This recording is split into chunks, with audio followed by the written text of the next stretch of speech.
Young girl's teardrops accidentally fall onto a small blade of grass. The dog nearby is shocked to see the grass suddenly blooms into a flower, and the sweet scent it gives off makes the disabled CEO can't help but pick it and take a bite. The next moment the CEO's crippled legs not only stand up again, but even his blind eyes can see once more. This makes the CEO realize his brother's niece, who was dumped in the countryside for 5 years, isn't actually bad luck, but a blessing. Turns out when the girl was born, her parents rejected her thinking she brought misfortune, so they abandoned her in the countryside for 5 years, living with an old woman, spending every day barely getting enough to eat. Now the old master is critically ill, not long for this world, so they had no choice but to send the CEO to bring this unlucky child back home. But right after leaving the mountains, they encounter a wild bull blocking the road. The girl sees this and quickly shouts, asking Grandpa Bull to move aside. 前面有危险，千万不能过去。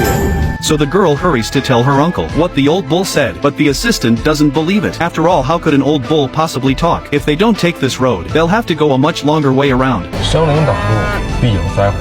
反正时间还早，绕路回家。 Although the assistant agrees on the surface, he's still pretty annoyed inside. After all, how can you trust a little kid's words? But just as the car is about to turn back, a massive boulder weighing tons crashes down right in front of them. This makes the CEO believe even more that his niece is a little lucky star. Soon the girl follows the CEO to their home in the city. Seeing her parents living comfortably here, while she can only stay in the barn, naturally makes her feel sad. But the CEO is worried his niece will be even more heartbroken, because after his brother abandoned his niece, he adopted another daughter. So, the CEO tells the girl to go to her room first and change into some pretty clothes. After he sees the doctor, he'll take her to meet Grandpa. Soon the girl brings her dog to her own room, and the servants bring over a dozen outfits for the girl. The adopted daughter also comes along. 换新衣服吧，爸爸妈妈就不会死脸子。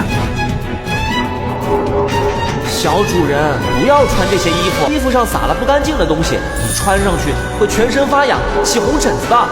赶紧换上呀！ Seeing this, the girl immediately says she doesn't want to wear it, but the adopted daughter won't let her have her way, immediately ordering the servants to force it on her to protect its owner. The dog kicks the clothes right onto the adopted daughter. Now there's trouble. The adopted daughter's body immediately breaks out in a huge red rash. This really worries the parents. Even her biological parents, without asking any questions, give her a harsh scolding, because in everyone's eyes, this unlucky child can't even compare to the adopted daughter's little finger. They even say after meeting Grandpa, they'll immediately send her back to the countryside. 这个女儿你们不要，我要。 The person speaking is actually the girl's uncle, but nobody noticed what the CEO said. Instead, they're all shocked how his eyes and legs suddenly got better. After all, back then, to prevent his brother from competing for the family fortune, they deliberately arranged a car accident to disable him. That's how the older brother seized control of the family business. And to get justice for the girl, the CEO immediately tells his assistant to bring up the clothes they've already examined, but they discover they're full of itching powder. The adopted daughter immediately denies doing it. The girl's parents, looking for a scapegoat, push all the blame onto a nearby servant. Seeing this, the CEO warns them, if anyone dares to hurt the girl, they're going against him. Although they're currently acting family heads, the old master has always favored the CEO, so they plan to wait until the old master dies, then kick the CEO out of the house. 大爷二爷不好了，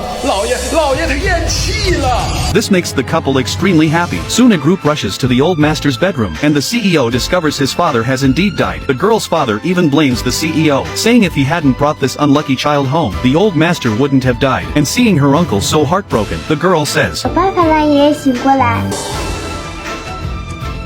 爷爷，快醒醒呀！